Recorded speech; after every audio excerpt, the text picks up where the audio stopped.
제가 제 소개하려고 하는 건 아니고 여기 있는 것처럼 오늘 이게 사실 과학 강의니까 시간이 없어서 하게 좀 길어지기 때문에 한 40분 안에 짧게 하기 때문에 먼저 큰 줄거리를 말씀드리려고 합니다. 제가 오늘 여러분하고 같이 점검할 것은 빅뱅 이론과 상대성 이론, 이것을 결합을 하면 성경에 있는 창조, 이것이 설명이 돼요. 즉 과학은 어떻게 얘기하고 있습니까? 과학은 뭐 빅뱅도 있지만 정적 구조론도 있거든요. 그런데 일반인들은 어떻게 생각하고 있습니까? 성경은 태초에 말씀이 계셔서 이걸 안 믿었잖아요. 그렇지 않다라는 거죠. 그래서 현대과학 설명을 좀 드리면 여러분이 태초라고 하는 것, 세상의 창조라는 것, 현대과학이 보여주고 있구나라는 얘기입니다. 잠깐 이 중요한 거는요. 성경은 과학 교과서가 아니잖아요. 그러니까 어떻게 돼요? 큰 방향을 가리키고 있는 거지 성경이 과학책처럼 모든 걸 설명은 전혀 아닙니다. 그러나 이제까지 과학은 어땠습니까? 창조가 어디서라고 했던 것이 해왔는데 그것이 아니라 창조가 있었다라는 거죠. 그런데 과학은 어떻게 설명하고 있어요? 우리는 우연히 태어나서 살고 있는 존재일 뿐입니다. 그러나 창조가 받아들여지기 시작하면 우리는 아버지 하나님의 선한 뜻에 의해서 창조된 귀한 존재라는 얘기를 하고 싶은 겁니다. 그 다음에 두 번째로 뒷부분에 가서 얘기할 것이 지구온난화. 제가 지구온난화의 역사를 설명을 드리면 여러분도 우리는 매우 특별하게 지음받았지만 매우 특별하게 우리가 살 수 있는 환경 속에서 지어지고 살아가는 매우 소중한 존재다라는 것을 여러분 스스로 알 수 있을 겁니다. 그래서 저는 과학을 무리하게 설명을 해서 여러분에게 전달하려고 하는 것이 아니고 이런 과학적 사실들을 조합해서 현대과학은 우리가 이렇게 귀하게 창조됐고 지음받았고 이 안에서 살아가고 있는 아주 소중한 존재라는 것을 설명해 준다라고 얘기하는 겁니다. 그래서 저는 여기 있는 것처럼 제목이 이게 안 되네요 또. 이게 안 됩니다.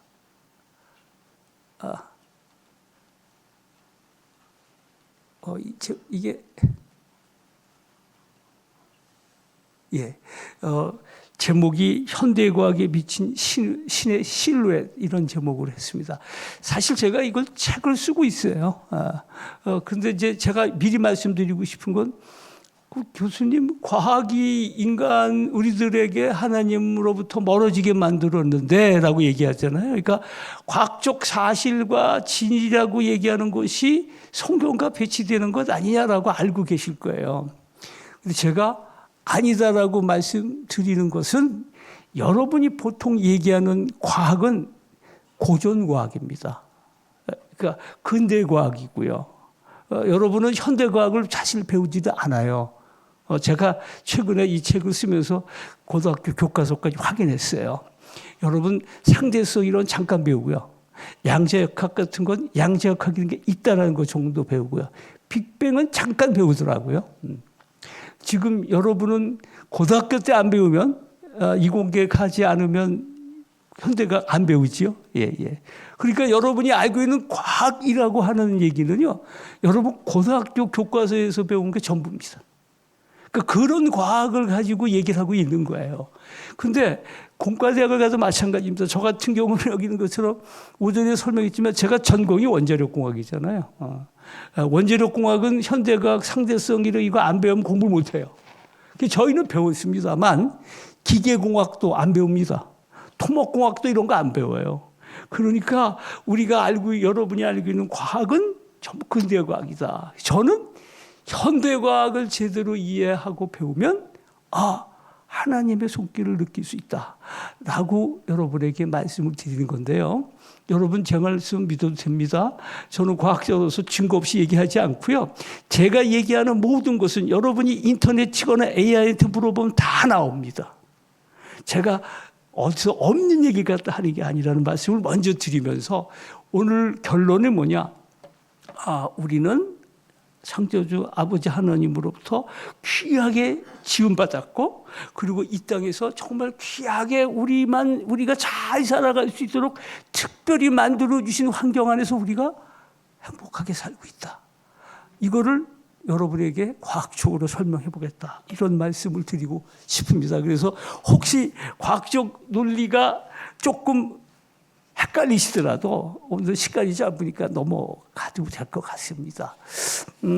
그래서 시간이 없기 때문에 과학적 세계관, 기독교 세계관 이런 얘기를 좀 나누긴 해야 되는데요. 짧게 얘기 드리면 여러분 우리가 앞에서도 오전에 얘기했지만 현재는 과학 만능주의에 살고 있지 않습니까? 이것이 지금 우리가 넘어서야 될 것인데요. 여기 있는 것처럼 기독교 세계관, 즉 기독교적 세계관을 갖는데 가장 장애가 되는 게 바로 과학입니다. 그죠? 여기 있는 것처럼 중생의 영적 세계관, 이성과 논리도 접을 수 있어야 되는데 학교에서 배운 과학은 이성과 논리를 접는 것이 아니고 성경은 말도 안 되는 소리로처럼 느껴지고 있지 않습니까? 그죠? 그래서 여기서 하나 얘기 드리고 싶은 것은 사실 과학의 본질이라는 걸 좀 얘기 드려야 될 것 같아요. 과학은 여기 있는 것처럼 종교는 왜를 얘기하지만 과학은 어떻게를 얘기합니다. 그러니까 왜 우리가 여기 존재하지, 왜 다른 그 사이즈로 거기 있지라고 하는 거는 과학이 설명하지 못해요. 거기 있다는 건 전제는 그게 어떻게 운행한다고 하는 것만 설명을 하지요. 그래서 사실은 제대로 된 과학자들은 내가 잘 모르면 그거 틀렸다라고 얘기하면 안 됩니다. 여기까지 내가 알고 여기부터는 모르는 건데 어느 것이 진리인지는 앞으로도 연구를 해야 되는 것이다 라고 하는 게 과학적 답입니다. 그래서 과학적으로 함부로 결론을 내리는 것도 굉장히 비과학적이다. 이런 말씀을 좀 드립니다. 실제 제대로 된 과학자들은 그렇지 않습니다.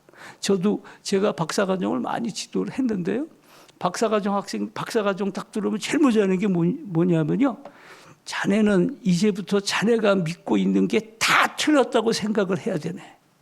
라고 강조합니다. 그런 시작이 없이는 박사학위를 못 받아요. 논문을 읽었는데 이 저자의 논문이 다 맞는 것 같아. 그럼 연구할 게 뭐 있어요? 아무것도 없죠. 그냥 따라가면 되죠. 이 저자가 이걸 썼는데 나 이거 의심해야 되겠는데 그래야 색이 나옵니다. 그래서 사실 함부로 이렇게 결정을 하는 건 바람직하지 않다라는 말씀을 드리면서 여기 제가 색깔로 좀 표시를 했거든요. 여기 가운데 있는 녹색 부분이 근대과학이고요. 오른쪽에 있는 데가 현대과학이에요. 그 현대과학은 어디부터 시작하냐면요. 여기 있는 것처럼요. 아인슈타인의 상대성 이론부터가 현대과학입니다. 그 전에 근대과학은 여러분 잘 아시는 뉴턴과학이에요. 뉴턴과학. 그죠? 여러분 뉴턴과학과 계산했기 때문에 여러분 그렇게 배웠거든요. 그래서 현대과학이 오른쪽에 있는 것들 그 과학은 다라고 표현을 하니까 저는 다라고 표현을 하는데요.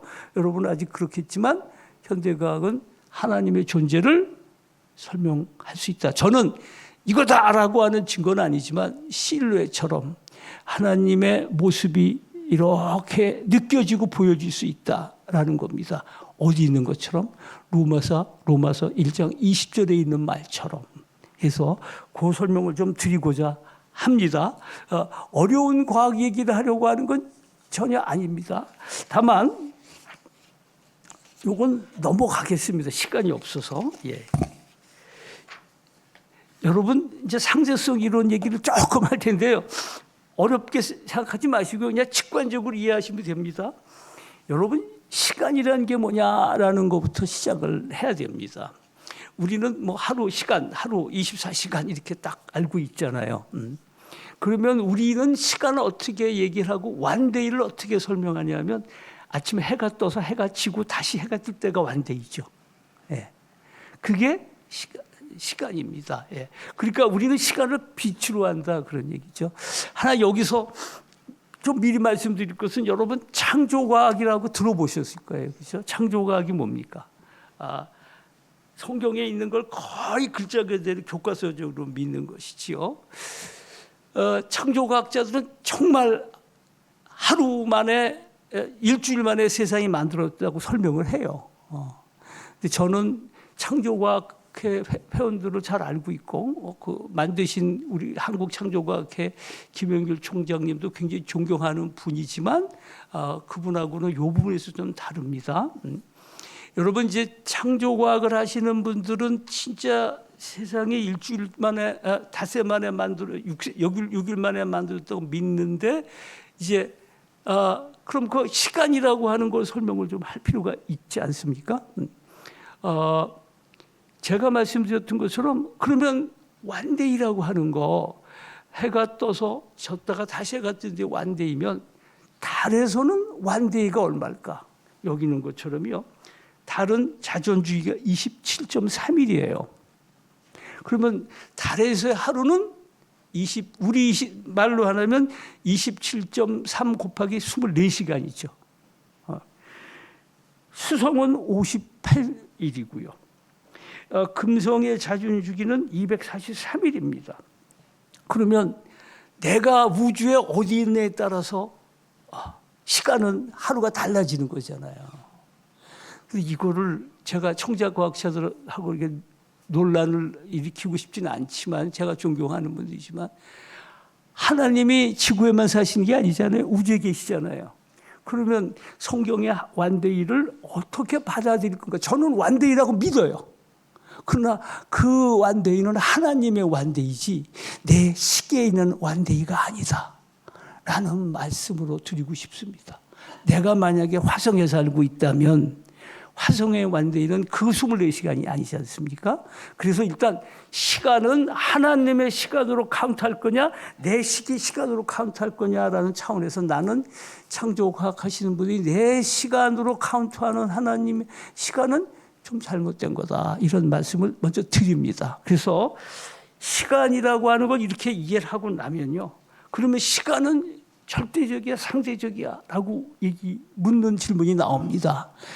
우리는 시간을 어떻게 배웠습니까? 절대적이라고 배웠어요. 뉴욕에서의 지금 시간과 서울에서의 시간과 똑같이 딱딱똑딱 가잖아요. 그죠? 그러니까 어디로 가든 어떤 공간에 존재하든 시간은 똑같습니다.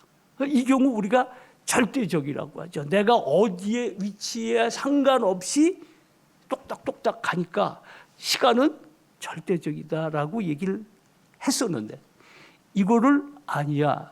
시간은 상대적이야라고 바꾼 사람이 바로 아인슈타인의 상대성 이론입니다. 그래서 이 얘기를 조금 말씀드리면 여러분 이제 알고 있었던 시간의 개념이 아까 말씀드렸던 우리의 시간과 우주에서 시간 다를 수 있다. 그 다음에 지금 말씀드렸던 것처럼 시간은 상대적인가 절대적인가 이제 이런 얘기죠. 그래서 이 얘기를 좀 역사적으로 조금 말씀을 드리면요. 아인슈타인 이전에도 시간은 아마도 절대적인 거, 시간이라고 하는 것은 상수로서 존재하는데 이게 절대적인지 상대적인지 얘기하지 않았지만 뉴턴 시절에는 절대적으로 믿었어요. 근데 이제 아인슈타인이 그것을 그 상대성 원리를 내면서 시간은 상대적일 수 있다라고 믿게 된 것이 뭐냐 하면요. 여러분 그 상대 속도라는 게 있지 않습니까? 내가 시속 100km로 달리고 옆에 차가 시속 50km로 달리면 상대적으로 내가 저 차를 보면 저 차는 50km 나보다 늦잖아요. 그죠? 이게 상대 속도잖아요. 그렇습니다. 그러니까 두 물체가 이동을 하면 속도는 상대적으로 플러스 마이너스가 돼야 되는데요. 당시에 많은 과학자들이 이 빛의 속도를 재기 위해서 실험을 엄청나게 했어요. 그랬는데 어떻게 실험을 해도 빛은 상대적으로 변하지 않고 똑같았어요. 어떻게 재도. 결국은 무슨 소리냐면 만약에 이게 운동을 하면 속도가 서로 다르다면 그 차만 이 측정이 돼야 되는데 어디서나 같다. 여러분 아시는 거 30만 킬로미터 퍼 세컨드래요. 그죠? 여기서 아인슈타인이 빛의 속도는 유한하다라고 생각을 한 겁니다. 광속불변의 법칙을 세운 거예요. 여러분, 사실 제가 뒤에서 말씀드리겠습니다. 빛은 인간의 영역의 것이 아닙니다. 하나님의 것입니다. 그렇기 때문에 그래요. 여기서 우리가 막 재잖아요. 상대적으로 대화 같은데 빛은 우주 어디도 다 있잖아요. 그래서 우주 어디에 동일하게 있는 빛이 여기서는 상대적이고 저기서는 따를 수가 없잖아요. 그래서 저는 이 원리는 빛은 인간의 영역 안에 있는 것이 아니고 하나님의 영역이라는 얘기를 드리는 거고요. 그래서 아인슈타인은 무슨 생각을 했냐면요. 여기 있는 것처럼 이제 상대식을 어떻게 개발했냐면 그렇잖아요. 예를 들면은 속도라는 게 거리 나누기 시간이잖아요. 거리 나누기 시간. 그러니까 속도가 느려진다는 얘기는 시간이 빨라지거나 속도가 거리가 줄어들어야 되잖아요. 그런데 똑같은 거리를 갔는데 빛의 속도는 어떻게 해도 안 줄어든다. 그 말은 뭐냐 하면 빛이 있는데 내가 빛과 똑같이 달려가잖아요. 그럼 상대 속도는 빛이 100이라는 걸로 가면 나는 만약에 50이라는 걸로 빛을 쫓아가면 측정하면 50이 나와야 되는데 이 사람한테도 100인 거예요. 10으로 가건 50으로 가건 똑같이 100이다. 그러면 결과적으로 빛을 쫓아가는 나의 경우는 이게 언제나 같은 속도로 나오려면 분모인 시간이 늘어나야 되잖아요. 그죠? 그러니까 내가 쫓아가지만 이게 상대적으로 100인데 내가 50 가니까 50 줄여주지 않고 그냥 100이라 그러면 나는 속도가 어떻게 돼야 돼요? 시간이 무한대로 늘어나서 제로가 돼야 되는 거죠. 그래야 차이가 그대로 100이잖아요. 이 생각을 한 거예요. 다시 상대적으로 시간이 돼야 되는데 어떤 속도로 쫓아가도 속도가 그대로 유지된다 그러면 결론은 뭐냐면 똑같은 거리가 가는데 나는 시간이 분모가 늘어나야지만 제로가 돼서 그게 일정할 수 있다. 라는 거를 세우고 유도를 합니다. 그 유도한 게 바로 여기 있는 겁니다. 안 넘어가래요. 이 식입니다. 유명한. 그래서 저 식이 뭐냐 하면 여러분들 배우셨어요? 내가 속도가 빨라지면 시간이 저렇게 늘어난다. 라는 거 찾아낸 거예요. 저게 아인슈타인이 유도한 겁니다. 잘 보시면 뭐예요? 저기 있는 것처럼 만약에 빛의 속도, 내가 여기가 V가 내 속도거든요. C는 빛의 속도고요. 내가 빛의 속도로 가면 어떻게 됩니까? V가 C가 되니까 1이 되잖아요. 1 빼기 1은 제로잖아요. 그러면 모든 숫자를 0으로 나누면 숫자는 무한대가 되죠. 그죠? 그러니까 어떻게 돼요? 시간은 무지하게 늘어나는 거예요. 그래서 이렇게 설명을 했습니다. 그래서 이 실제 빛이라고 하는 건 인간의 영역에 속하지 않고 하나님의 영역에 속하는 것이기 때문에 언제나 똑같은 모습으로 등장하는데 이거를 설명을 지구상에서는 그렇다면은 시간이 늘어나는구나 라고 하면서 시간은 우리가 알고 있는 절대 시간이란 없다. 내가 여기서 똑딱똑딱 10초지만 예를 들면 뉴욕에서는 5초일 수 있고 저기 화성에서는 3초밖에 안 걸릴 수 있다. 라는 것을 아인슈타인이 증명을 합니다. 이게 첫 번째고요. 그래서 여러분 이 스토리가 뭡니까? 여러분 여기 있는 것처럼 우주여행 얘기 있잖아요. 우주 비행사가 빠른 속도로 우주를 탁 다녀왔더니 속도가 빨랐어요. 그랬더니 돌아왔더니 나는 시간이 안 갔는데 아버지는 시간이 많이 가서 아버지는 할아버지가 돼 있는 거. 이 스토리가 바로 뭡니까? 이 스토리에서 나오는 거죠. 여러분 여기까지는 이 정도는 여러분 들으셔서 압니다. 단 하나 말씀드릴 게 뭐냐? 빛은 인간의 영역이 아니기 때문에 언제나 같은 모습이 있을 때 인간의 눈에는 시간의 변화로 발생하게 되는 것이다 라는 것이고요. 두 번째 것이 있습니다. 이게 뭐냐? 이게 지금 앞에서 얘기한 게 상대성 이론이에요. 두 번째 아인슈타인이 발견한 것이 일반 상대성 이론입니다. 일반 상대성 이론은 뭐냐면요. 여러분은 중력이라는 걸 배웠잖아요. 두 물체가 있으면, 무거운 물체가 있으면 둘은 잡아당긴다 라고 배웠잖아요. 이게 만루 인력이잖아요. 그래서 뉴턴이 만루 인력을 발견했잖아요. 그래서 사실은 지금도 그 뉴턴의 인력으로 로켓 쏘고 다 계산한 거 다 맞아요. 그런데 중력은 뭐였습니까? 두 무거운 물체가 잡아당기는 힘에 의해서 떨어지는 거라 그랬는데 아인슈타인은 그게 아니다. 그래서 일반 상대성 이론의 결론은 중력이란 없답니다. 이게 지금 그 설명인데요. 그러면 중력이란 없으면 그게 어떻게 떨어지냐? 저겁니다. 바로 지구가 있다면 지구가 엄청 이제 무거울 거 아니에요. 그러면 저기 이제 보자기 같은 거예요. 그럼 이제 그 지구의 중력에 의해서 중력 공간이 휘는 거예요. 어려운 것처럼. 근데 이제 보자기만 생각하시면 됩니다. 그러면 어떻게 됩니까? 저기 보자기 그 지구 주변으로 가면 기울기가 있으니까 또 공이 하나 가면 어떻게 돼? 그 기울기 따라 빨려 들어갈 거 아니에요. 그죠? 그래서 중력에 의해서 당겨지는 것이 아니고 공간이 휘게 되고 그 휘인 걸 따라서 흘러간다라는 게 아인슈타인의 일반 상대성 이론입니다. 좀 어려운 것 같은데 여러분 보자기만 생각하면 돼요. 왜 이게 등장을 했냐면요.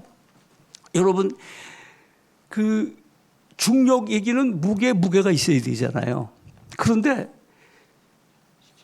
똑같이 무게가 있다면 저걸로 설명이 되지만 여러분 빛도 휩니다. 빛도 휜다. 즉 다시 말하면 빛은 무게가 없기 때문에 만루 인력으로 설명이 안 돼요. 그런데 저 이론에 의하면 빛도 흘러가는데 공간이 휘었으니까 여기 있는 것처럼요. 이게 이제 그 다음 모습인데요. 이렇게 보시면 됩니다. 태양이 저기 있으니까 태양은 훨씬 무거우니까 많이 휘었고요. 공간이 지구는 좀 적게 휘었겠죠. 그죠? 이렇습니다.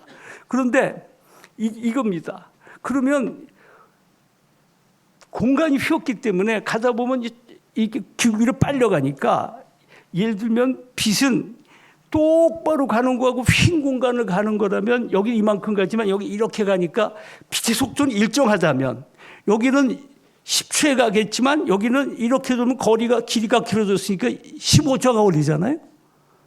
빛이 이렇게 휘더라라는 거예요. 다시 말하면 만루 인력 가지고는 빛이 휘는 걸 설명할 수 없었는데 지금 아인슈타인의 이 일반 상대성 이론은 무게가 없더라도 빛도 휠 수 있다. 왜냐하면 공간이 휘기 때문이다라는 거죠. 그래서 저게 뭐냐면은 이쪽 별, 저 왼쪽에 있는 별이요. 지금 그대로 보면 직선상에 있는 것처럼 보이지만 사실은 왼쪽에 이렇게 쳐져 있거든요. 그러면 이 태양 가까이로 빛이 돌면 여기 있는 거죠. 여기 있는 걸 보여드리겠습니다. 여기 있는 거 보시죠.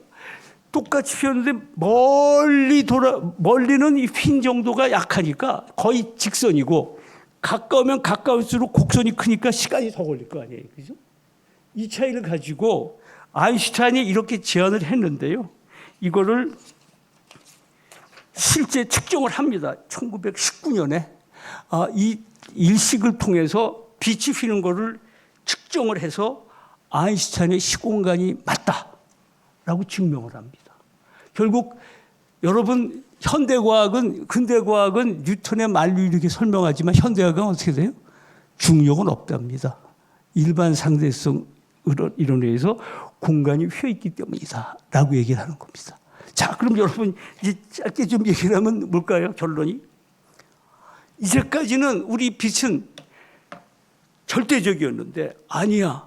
공간이 휘면 빛이 더 오래 걸려. 그러니까 어떤 공간에 있냐에 따라서 빛의 속도는 일정하니까 시간이 달라지는 거죠. 그죠? 그래서 상대성 이론의 의미는 빛은 우리 인간의 범위를 넘어서는 존재이다. 이건 제 설명입니다. 그리고 이건 동의합니다. 그리고 우주적으로 볼 때 절대적 시간이란 존재하지 않습니다. 그리고 우주와 시간과 공간은 독립적이지 않습니다. 이게 아인슈타인이 얘기했던 시공간입니다. 시공간. 그러니까 근대 과학은 시간과 공간은 별도의 별개고 따로 논다. 절대적이다. 그런데 아닙니다. 현대 과학은 시간과 공간은 하나다라는 얘기입니다. 즉 내가 비속도로 빨리 가면요 거리가 줄어들어요. 천천히 가면 늘어지고요. 이런 차이가 있다라는 거고요. 그래서 여러분이 그런 소리 많이 들었을 거예요.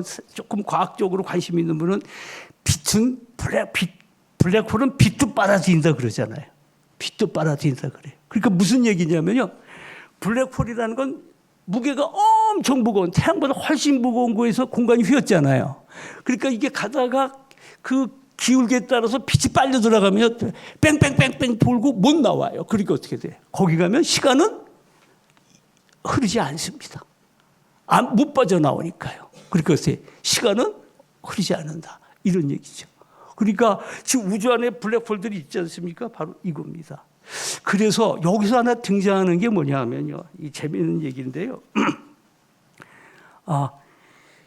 아까 말씀드린 창세기를 우리가 6일 만에 하나님께서 세상을 창조했다고 그러는데 이거를 계산을 했습니다. 여기 있는 것처럼 제럴드 슈레더라는 사람이 계산했는데 왜냐?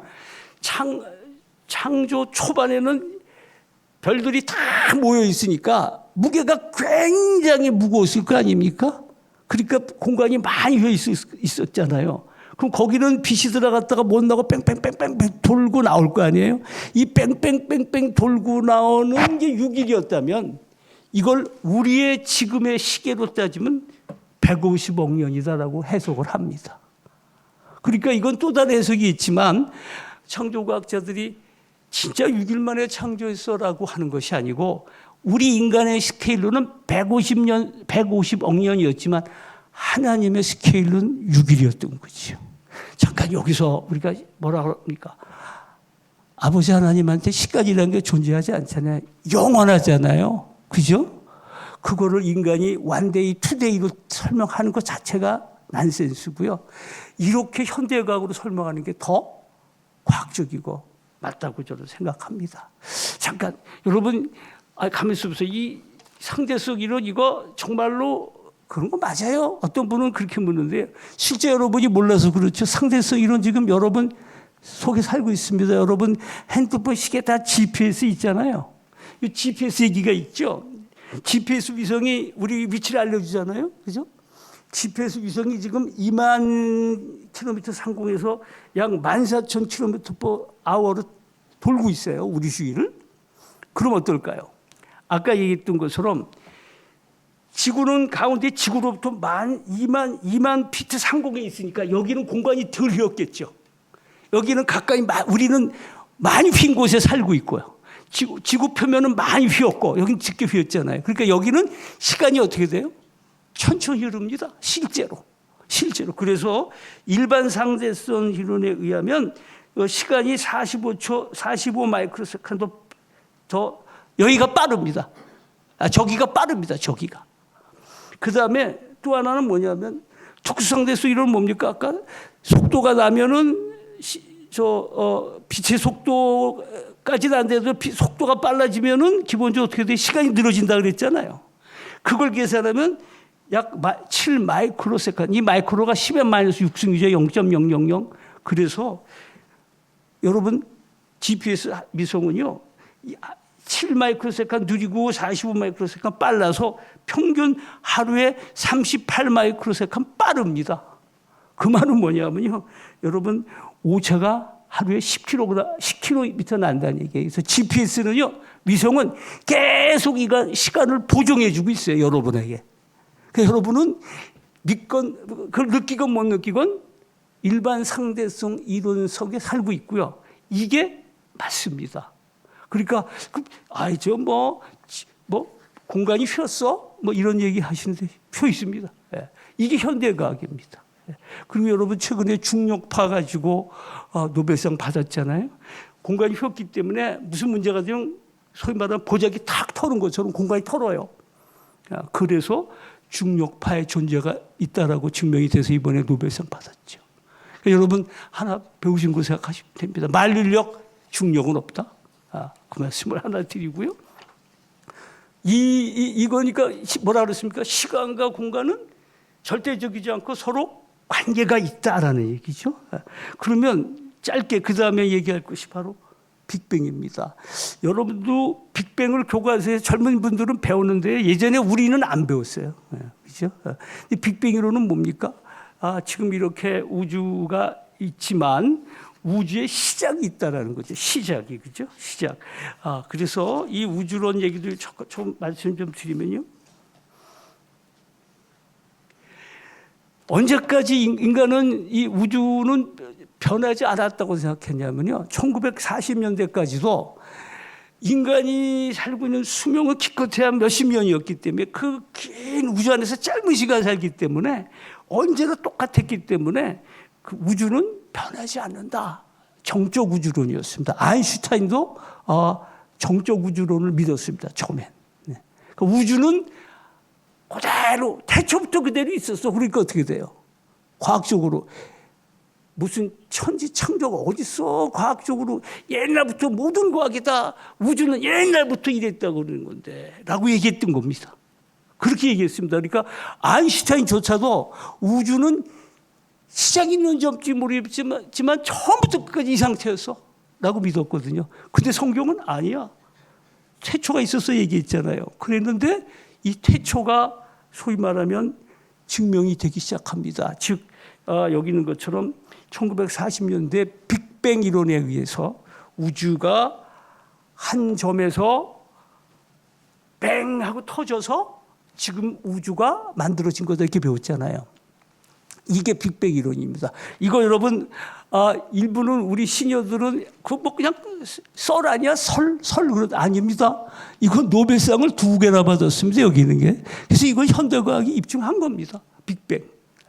결국은 어떻게 된 거냐? 정말로 과학적으로 우주의 시작이 있었던 거예요. 처음에 모여서 뱅하고. 근데 이게 이제 어떻게 알게 되냐 하면 이렇게 보통 생각하면 빵하고 터지면 터졌다가 줄어들어야 되잖아요. 펑 했다가 이제 힘이 떨어져야 되는데 지금 우주는 어떻게 됩니까? 이 팽창 속도가 계속 늘어나는 거예요. 이게 지금 계속 늘어나고 있다면 거꾸로 가면 점점 줄어들었을 거 아니야? 그럼 점점 줄어들었으면 한 점이네? 이렇게 얘기가 된 거고요. 그럼 우주의 시작이 한 점에 시작했다라고 할 때 이 정적 우주론자들, 아인슈타인을 비롯한 정적 우주론자들이 비웃었어요. 그럼 네 얘기는 우주가 뭐 빅뱅 하고 터졌다는 얘기야라고 해서 빅뱅 티어리라는 이름이 붙여진 겁니다. 근데 이거 어떻게 됐어요, 여러분?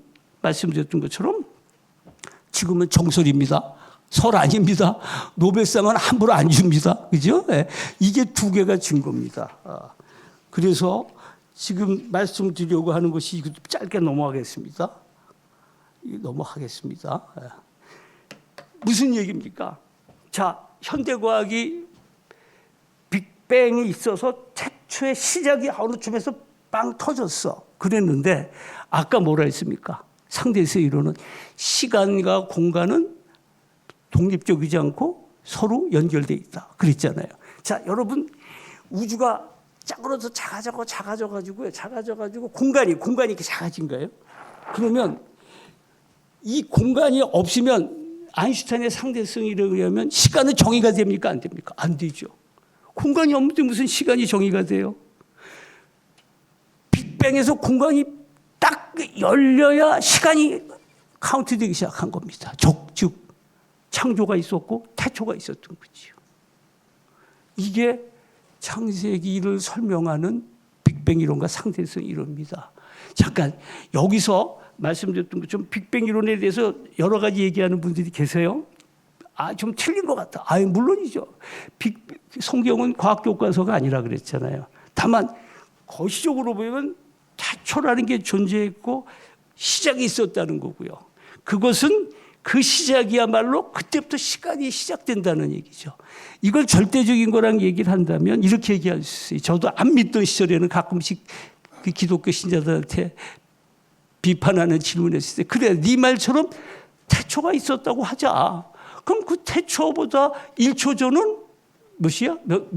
언제야? 라고 물었거든요. 이 질문은 이거에 답을 하면 매우 스투피드한 질문이죠. 제가 질문할 때는 시간과 공간이 독립적이라는 걸 전제한 건데 공간이 존재해야 시간은 정의된다. 그러니까 공간이 열리는 순간 태초가 시간이 흘렀다라는 설명을 하게 된다는 겁니다. 자, 이것이 지금 두 이론을 합치면 창세기의 얘기와 같다라는 얘기입니다. 여러분 하나 미리 얘기할 거는요. 여기서 그러면 교수님 여기서 이렇게 여기 우리 공간 우리 이 방이 자그러들어서 쫙 한 점이 돼요. 그러면 옆방은요? 아니에요. 옆방은 이미 존재하지 않죠. 전 우주가 하나가 되는 거예요. 그러니까 이게 한 점이 됐을 때에는 공간은 존재하지 않는 겁니다. 다만 그러면 우주의 공간 아무것도 없었나요? 그것이 아니고 여기 있는 것처럼 창세기에 있는 거지. 그 기운, 흑암의 기운 그게 뭐예요? 에너지입니다. 에너지. 에너지는 차 있었지만 공간은 열려 있지 않았던 건데 그 에너지가 모여서 뱅 하면서 공간이 열리면서 시간도 흘렀고 그 에너지에 의해서 별들이 만들어진 거다. 이 설명이 지금 현대과학으로 설명할 수 있는 겁니다. 이건 제가 시간이 없어서 이 정도 설명을 드리는데요. 이것이 크게 여러분에게 창조에 대한 얘기를 드릴 수 있어요. 다시 말하면 이 창조는 기본적으로 무슨 얘기입니까? 우리가 믿는 창조는 하나님께서 선한 뜻으로 우리를 사랑하셔서 우리를 축복해 주면서 생명으로 태어날 수 있도록 세상을 만드신 겁니다. 자, 우리 과학에서 얘기하는 우연히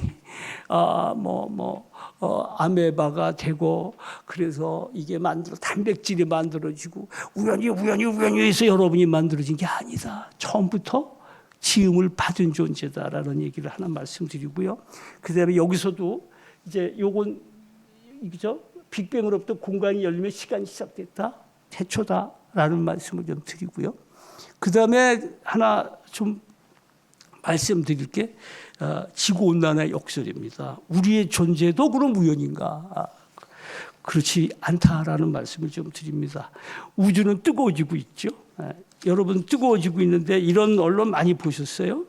지금 온도가 막 올라가고 있죠, 우리 그죠? 그래서 이쯤 올라가면 인류는 멸종한다 이런 얘기죠. 예를 들어서 2080년에 지구 3.5도 이상 상승해서 인류가 얼마가 죽는다 그래요, 그죠? 예. 자, 그러면 여러분 인간이라는 존재가 이렇게 잘난 척하고 사는데, 야 3.5도만 올라가면 인간이 뭐 멸절되더라가? 인간이 사라져? 그렇게 얘기를 합니다. 3.5도 이상 올라가면 전 지구의 주요 생물 대부분 멸종입니다. 3.5도 이게 별거 아니잖아요. 그죠? 가만히 있어봐. 그러면 3.5도 오른다고 죽을 인간이라면 우리가 살고 있는 환경을 한번 들여다볼 필요가 있습니다. 이거죠. 우리는 잘 아시는 것처럼 태양으로부터 적당한 거리에 떨어져서 돌고 있기 때문에 지구가 에너지를 받기 때문에 살아가고 있다는 걸 잘 아세요. 그죠? 그래서 이 얘기를 조금 하면요. 여러분 중고등학교 때 이걸 배우셨어요. 고전역학이니까. 행성의 법칙의 운영 법칙에 케플러 법칙이라고 있습니다. 그거 저도 뭐 대학 때 다니는 유도했죠. 케플러 법칙을 유도할 수 있어요. 어떻습니까? 여기 있는 것처럼 케플러 법칙에 의하면 행성의 궤도는 찌그러진 타원형이어야 됩니다. 찌그러진 타원형. 근데 지구는 어때요? 아닙니다. 동그란 원입니다. 그러면 이 과학적으로 위배해요. 타원이라고 과학은 얘기하는데 아니야. 지구는 동그란 원입니다. 그런데 잘 보세요. 타원이면 어떻습니까? 태양에 가까우면 뜨겁죠. 멀어지면 차갑죠. 그럼 저 차이가 만약에 심각하면 3.5도 왔다 갔다 차이는 아무것도 아니죠. 100도, 200도 차이가 날 거예요. 그죠? 지구는 똑같습니다. 동일합니다. 물론 지구만 그렇지는 않습니다. 아주 일부 행성이 그렇지만 지구는 거의 원입니다. 그러니까 거의 원이니까 어때요? 온도가 일정하게 유지되는 거예요. 과학 법칙 위배입니다. 또 하나, 여러분 여기 보여준대요. 이 과학적으로 이거는 여러분 인터넷 치면 다 나옵니다. 그 골디락스 존이라 그래요. 태양이라고 하는 게 항성이죠. 에너지를 내뿜으면 항성 주변을 도는 게 행성인데요. 에너지가 있어야 생물이 살기 때문에 생명체가 가능한 행성은 전부 태양계에 속해 있어야 돼요. 그런데 태양계에 속해 있어야 되는데 어느 위치에 있다고 다 되는 게 아니고 태양으로부터 너무 멀어서 차갑지 않고 너무 가까워서 뜨겁지 않아야 돼요. 이게 여러분 곰 3마리 얘기가 골디락스 존이잖아요. 그래서 행성은 저 골디락스 존에 있어야지만 생명이 가능합니다. 우리 태양계의 수금지와 목토 천여명 중에 딱 2개 있어요. 저희 지구하고 화성만 골디락스 존에 있습니다. 나머지는 없습니다. 그런데 화성조차도 저기 보시면요. 지금 온도가 마이너스 140도에서 20도 왔다 갔다 해요. 왜? 대기가 없어서. 태양을 받는 쪽은 20도쯤 되는데요. 태양을 못 받는 뒤는 마이너스 140도입니다. 달, 지구랑 가깝잖아요. 저것도 어떻게 돼요? 태양을 받지 못하는 곳은 마이너스 160도, 태양을 받는 곳은 125도. 그러니까 받으면 뜨겁고요. 안 받으면 엄청 추운 거예요. 그죠? 이거 생명이 살 수 있을까요? 못 삽니다. 그런데 이렇게 과학 법칙에 위배돼서 동그란 원을 돌게 해서 일정하게 에너지를 받게 했음에도 저기에 그대로 두면 어떻게 됐습니까? 지구도 만약에 대기가 없으면 어떤가 하면요. 저 거리를 이론적으로 계산해 보면요. 평균 온도가 마이너스 15도가 돼요. 결국은 뜨거운 지역과 차가운 지역을 계산해서 평균하면 마이너스 15도인데 우리는 여러분 어떻게 알고 있어요? 우리가 살기 편하라고 25도라고 그러죠. 25도. 25도라고 하는 것은 뭡니까? 여러분 잘 아는 것이 온실효과로 대기가 열빛을 받아서 다 반사하지 않고 일부를 품고 있잖아요. 그래서 마이너스 15도가 아니라 25도가 되는 겁니다. 일정 거리에서 잘 돌아서 일정한 에너지를 받게 하고 저렇게 모든 에너지를 받고 반사하지 않도록 이불을 덮어 씌웠습니다. 이불을 덮고 있는 겁니다. 그래서 15도를 유지하는 겁니다. 지금 지구온난화가 바로 뭡니까? 저 일정 부분 받아서 일부는 남기고 일부만 반사해야 되는데 CO2층이 많아져서 그 열을 내뿜지 못하고 너무 많이 가둬서 지구가 뜨거워지고 있다는 얘기잖아요. 그죠? 여러분 잘 보세요. 지금 그래서 인류가 죽고 산다고 얘기를 하는데 얼마 차이 납니까? CO2 100 ppm. 즉 대기 중에 100만 개 중에 CO2 분자 한 수십 개가 늘어났다고 인간이 지구온난화가 일어나고 인간이 죽네 만회하고 있어요. 근데 지금 보였던 것처럼 그 골디락스 존에 있는 거는 그러면 우연이야? 지구가 이렇게 동그랗게 도는 건 우연이야? 대기로 덮여 있는 건 우연이야? 여기까지 얘기할 수 있겠죠. 그죠? 네. 여러분 우연이라고 생각해도 돼요. 계속 우연 곱하기 우연 한번 해보죠. 그죠? 예. 자, 그런데 여기서 하나 또 중요한 게 뭐냐면요. 대기조서 이건 여러분 다 아시는 얘기가 넘어가고요. 이 얘기입니다. 여러분 지구의 70%가 물로 덮여 있다고 그렇잖아요. 예, 예. 여러분 이거 인터넷 쳐보세요. 젊은 분들. 과학적으로요. 한 행성에 이렇게 물이 많은 건 설명이 안 됩니다. 뭐라고 되어 있냐? 이건 과학적으로 설명할 수 없다. 이렇게 되어 있습니다. 쳐보시면 나옵니다. 왜? 아니 한 행성이 아까 빅뱅 해가지고 막 날아가는데 물을 잡아서 70%에서 나를 덮고 있어? 이게 가능한가 없습니다.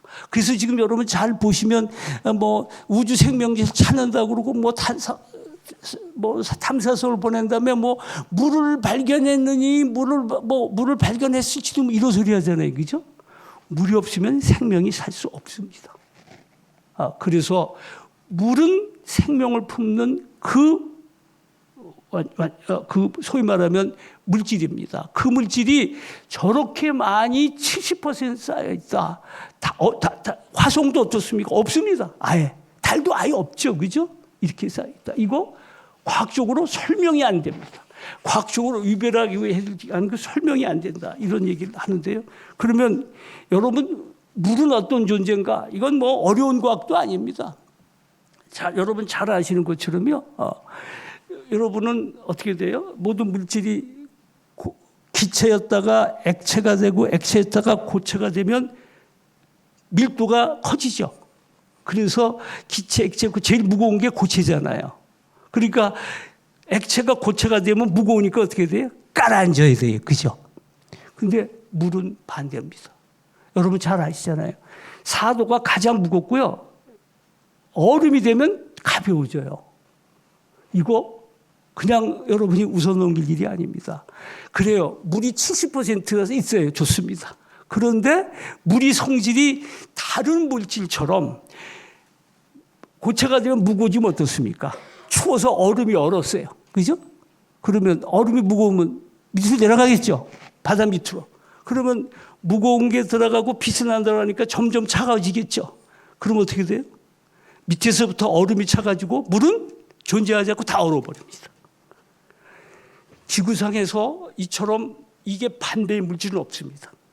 한두 개 있어요. 비소 같은 게 잠깐 있는데요. 생명과는 전혀 상관이 없는데 그것도 한두 개밖에 없는데 물은 이와 같이 굉장히 특이한 성질을 갖고 있어요. 생명을 살리라고. 그죠? 그게 물입니다. 또 하나는 물은 어떻습니까, 여러분? 비열이 굉장히 커요. 비열이라는 게 뭡니까? 1도씨 올리드 들어가는 에너지잖아요. 물은 한참을 받아야 온도가 조금 올라가요. 다른 거는 한참 얼마든 바로 올라가요. 그죠? 그러니까 어떻게 됩니까? 태양이 막 내리쬐면 땅은 금방 올라가는데 물은 조금밖에 안 올라가요. 그죠? 그래서 태양이 안 떨어지면, 안 비치면 땅은 온도가 그렇게 떨어지는데 이거는 짙게 내려가요. 어떻습니까? 생명을 살 수 있도록 그 온도 자체를 평균적으로 잘 소위 말하면 조절해주고 있는 기능을 하고 있는 겁니다. 물 70% 그것도 우연인가? 물의 이성질 이것도 우연인가? 그럴 수 있어요. 그죠? 달. 우리 이거죠? 이건 그 지구 우리가 그 성경에서 하나님께서 태양 만들고 달을 만든 다음에 돌아라 그래서 됐다고 하니까 웃기지도 않은 소리지 뭐 이렇게 배웠잖아요. 근데 과학적으로 달을 다시 보면요, 달은 어떻습니까? 사실 인간에게 굉장히 중요한 존재이죠. 그 많은 바닷물을 밀물썰물을 만들잖아요. 그죠? 밀물썰물이 없으면 어떻게 될까요? 물은 그대로 고여 있으면 썩습니다. 썩으면 생명이 삽니까? 못 삽니까? 밀물썰물을 적당히 썩지 않게 적당히 이동하게 만들어 주지요. 그 다음에 또 하나는 뭐냐면요. 여러분, 우리 지구가 23.5도 기울어져 있잖아요. 이거는 이게 23.5도 이거 누가 잡고 있는 거지? 달이 잡고 있어요. 달이 그 위치에 그만한 무게로 딱 있어서 이 중력에 아까 있던 이 중력으로 편하면 그 달의 끌림에 의해서 23.5도를 유지하면서 도는 겁니다. 여러분, 만약에 그 위치에 있는 달이 요만해요. 그럼 어떨까요? 밀물썰물 없습니다. 그죠? 요만하면요. 중력이 당기는 힘이 약해요. 그럼 어떻게 돼요? 23.5도가 위아래로 바뀝니다. 그러면 어떻게 됩니까? 북방과 남방과 북방과 엉망이 되겠죠. 달이 그 위치에 그 무게로 그렇게 돌고 있기 때문에 지금 조속작용, 자전축 이런 것들이 가능한 겁니다. 그러면 가만히 있어봐. 그래, 우리가 행성을 발견했어. 물이 조금 있었어 라고 생각할 때 만약에 어떤 행성에 달이 없으면 어떻게 될까요?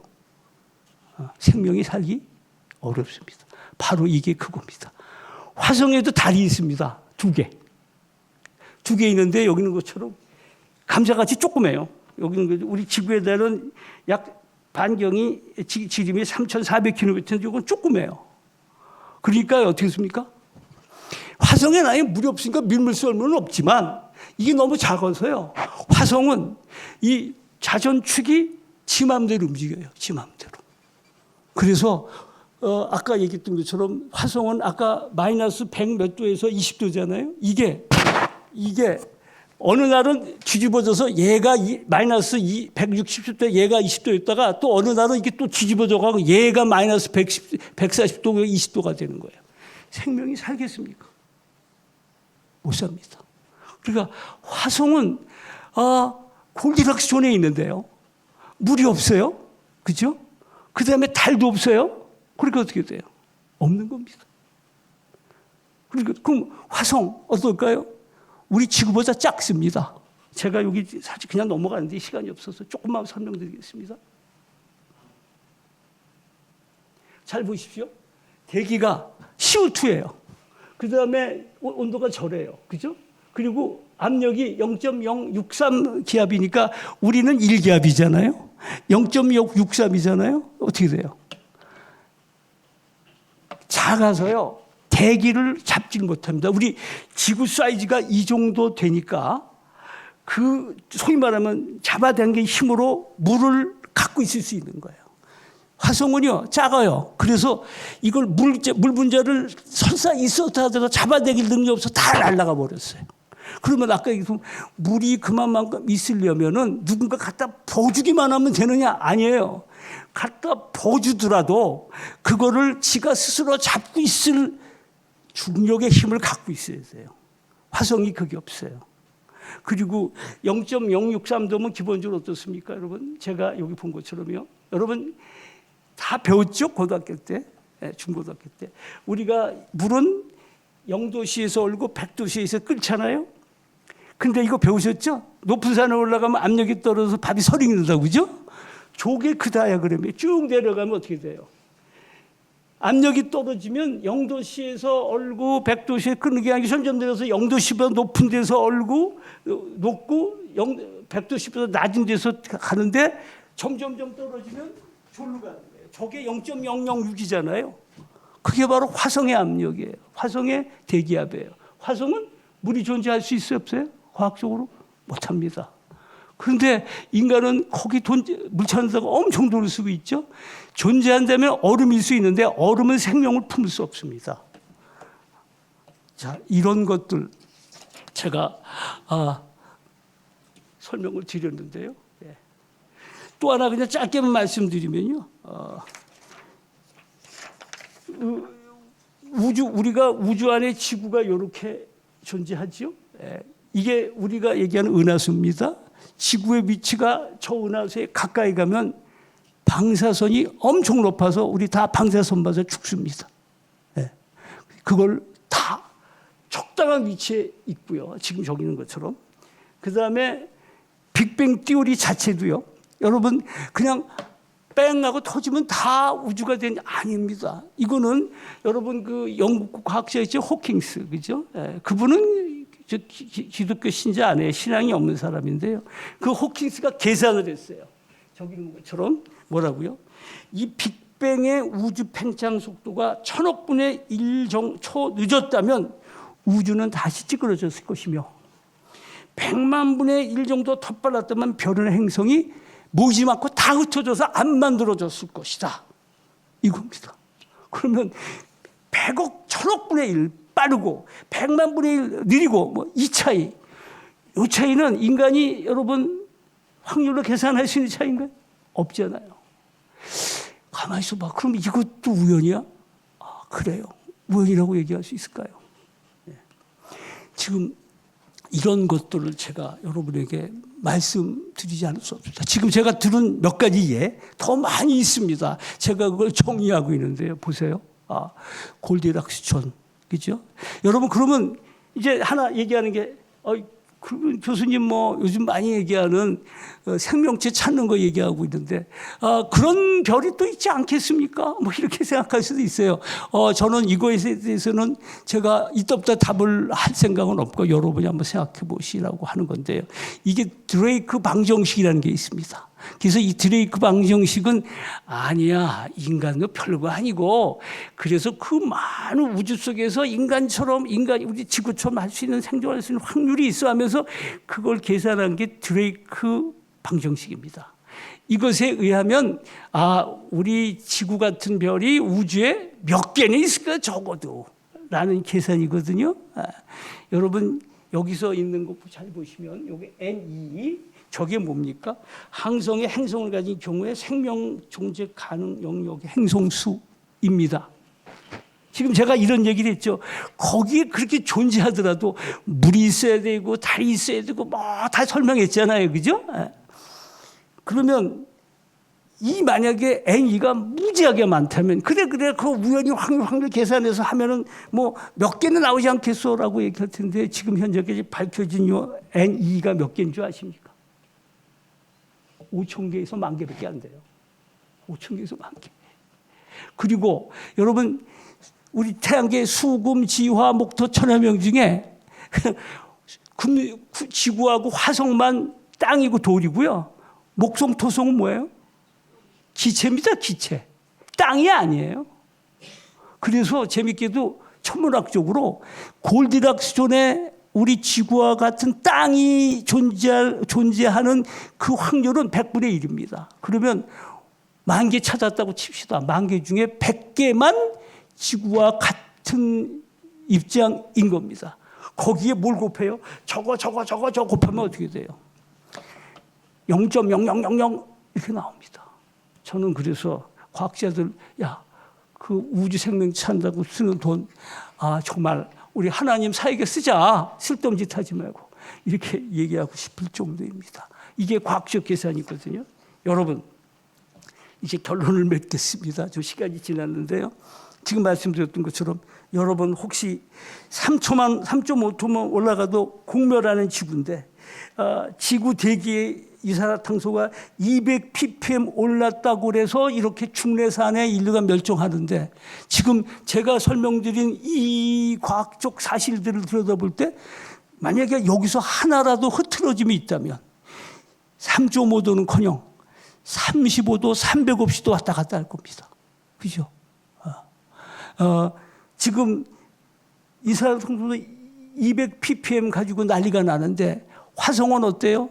화성이 어쩌고 거긴 CO2 덩어리입니다. 그죠? 지금 우리가 이렇게 그냥 늘 그러니까 뭐 우리는 당연히 존재했어라고 설명하고 있었기 때문에 과학은 왜를 묻지 않고 그래 존재한 걸 전제로 하다 보니까 살아있는 게 당연한 거죠. 라고 생각했다면 우리가 살 수 있도록 존재할 수 있도록 만들어진 조건들을 따져보면 여기에 얼마까지 우연이라고 얘기할 것인가라는 얘기를 합니다. 그래서 저는 거꾸로 지구온난화의 가설은 하나님께서 우리의 뒤통수를 치는 거다. 야 이놈들아, 내가 너희를 이렇게 귀한 존재로 보듬지 않고 지켜주고 있는데 뭐 어쩌고 저쩌? 이런 말씀을 해주시는 게 아닌가 하고 저는 사실 이 지구온난화 문제가 바로 역설이다라는 설명을 좀 드리는 겁니다. 그래서 지구온난화는 여기 있는 것처럼 우리가 살아가는 자연환경이 우연의 연속으로 만들어졌다고 하기에는 도저히 설명할 수 없는 실로 얼마나 특별하게 주는지를 역설적으로 증명해 주고 있습니다. 이게 얘기입니다. 자, 그래서 사실 결론이 왔습니다.